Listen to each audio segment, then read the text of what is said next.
Gak bosen kan ketemu Miss Anti? Dan tentu kalian masih semangat dong belajarnya. Yuk kita belajar lagi hari ini matematika ya. Kemarin kita sudah belajar tentang penjumlahan pecahan dengan penyebut yang berbeda. Kalian sudah bisa kan kemarin ya? Udah banyak berlatih. Nah sekarang kita akan belajar bagaimana mengurangi pecahan atau pengurangan pecahan dengan penyebut yang berbeda. Sebetulnya sama aja loh kayak kalau kita mengerjakan penjumlahan dengan penyebut yang berbeda. Caranya juga sama. Ya, harus ada 3 hal yang tetap diingat ketika mengerjakan penjumlahan dan pengurangan pecahan. Apa saja? Kalian masih ingat nggak? Coba. 1. Pastikan disamakan penyebutnya. Ya, harus itu. Syarat nomor 1, samakan dulu penyebutnya. Kedua, apa? Kalau penyebutnya sudah sama, kalian jumlahkan atau kurangkan pembilangnya. Ketiga, kalau sudah ada hasil dari penjumlahan atau pengurangan pecahan tersebut, jika hasilnya masih perlu disederhanakan, kalian harus sederhanakan hasil akhirnya. Nah, kita lanjut ya, berlatih bersama dengan mengerjakan contoh soalnya. Kita latihan bersama ya dengan contoh soal berikut ini. 3/5 dikurangi 3/10. Pada pertemuan yang lalu kita sudah belajar ya cara menyamakan penyebutnya. Ada beberapa cara ya. Cara yang pertama menyamakan penyebut dengan mencari KPK-nya.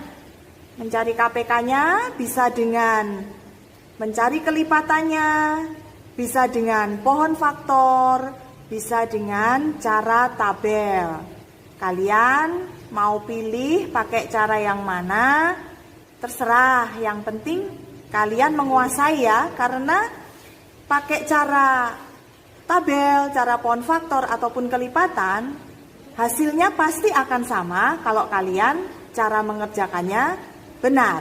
Ya, sekarang misalnya Miss Anti pakai cara kelipatan. Kita cari kelipatan 5 dan 10. Ya, kelipatan 5 berapa saja? 5, 10, 15, 20, 25 dan seterusnya.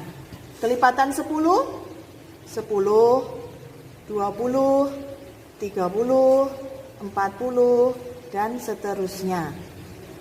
Lalu kita cari kelipatan yang paling kecil yang sama dari 5 dan 10. Yaitu bilangan berapa yang paling kecil yang sama? 10. Nah, berarti penyebutnya sudah kita temukan ya. Penyebutnya dijadikan 10. 5 menjadi 10 dikalikan berapa? Kali 2. Maka pembilangnya di atas juga harus dikalikan 2. 3 kali 2 sama dengan 6. Kita tulis di sini. 3/10. Di sini diubah menjadi pecahan dengan penyebut 10 juga. Karena udah sama, tidak perlu lagi diubah-ubah lagi, kita tuliskan tetap sama 3. Ya. Boleh juga ada yang mengerjakannya dijadiin 1, boleh. Misalnya sudah tahu ya tadi penyebutnya 10, maka kita tulis 10, jadiin 1 aja. Lalu 5 menjadi 10 dikalikan 2 sama. Maka penyebut di atas juga dikalikan 2. 3 kali 2, 6. Langsung ditulis di sini. 3 tetap ya, tidak berubah karena penyebutnya sudah 10. Dikurang 3. Sama.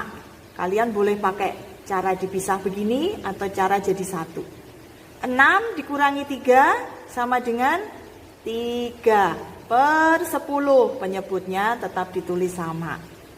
Nah, ketemu hasil akhirnya 3/10. Tidak perlu disederhanakan lagi, karena memang 3/10 adalah sudah bentuk paling sederhana. Ya, itu pakai cara kelipatan. Kalau pakai cara pohon faktor atau pakai tabel, sama, nanti akan ketemu juga penyebutnya pasti 10. Ya, dan biasanya kalau kalian menyamakan penyebut dengan cara mencari KPK, kalian biasanya tidak akan menyederhanakan lagi. Biasanya itu sudah hasil yang paling sederhana, biasanya ya. Tapi nanti dilihat hasilnya, kalau memang perlu disederhanakan, kalian perlu sederhanakan. Cara kedua, cara cepat. Ya, cara cepat, bagaimana? Masih ingat? 3/5 dikurangi 3/10. Sama dengan cara cepat, penyebutnya dikalikan 5 kali 10 sama dengan 50. Lalu dikalikan silang. 10 kali 3 sama dengan 30. Dikurangi 5 kali 3 dikalikan silang. 5 kali 3, 15. Hasilnya 30 dikurangi 15, 15/50. Belum selesai, karena ternyata hasil akhirnya masih bisa disederhanakan lagi. Bagaimana cara menyederhanakan? Kemarin kalian juga sudah belajar menyederhanakan pecahan.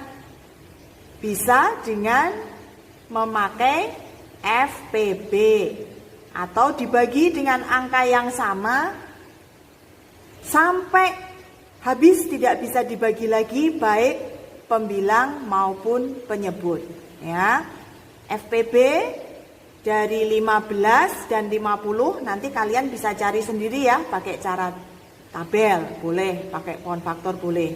FPB dari 15 dan 50 adalah 5 ya, FPB-nya 5. FPB dari 15 dan 50 adalah 5. Maka kita bagi 15 dibagi 5, 50 dibagi 5. 15 dibagi 5 3, 50 dibagi 5 10. Sama kan hasilnya? Dengan dua cara yang berbeda, hasilnya tetap sama. Namun, Miss Anti perlu ingatkan, kalau pakai cara cepat, biasanya hasilnya akan besar hasil akhirnya, sehingga kalian masih harus perlu menyederhanakan hasil akhir dari pengurangan tersebut. Bagaimana? Kalian paham kan? Harus banyak berlatih ya. Memang tidak bisa belajar matematika kalau tidak banyak berlatih. Jadi nanti kalian kerjakan ya latihan yang diberikan Miss Anti. Tetap semangat, sehat, dan gembira ya melakukan segala tugas dan WS yang diberikan oleh para guru. Sampai jumpa.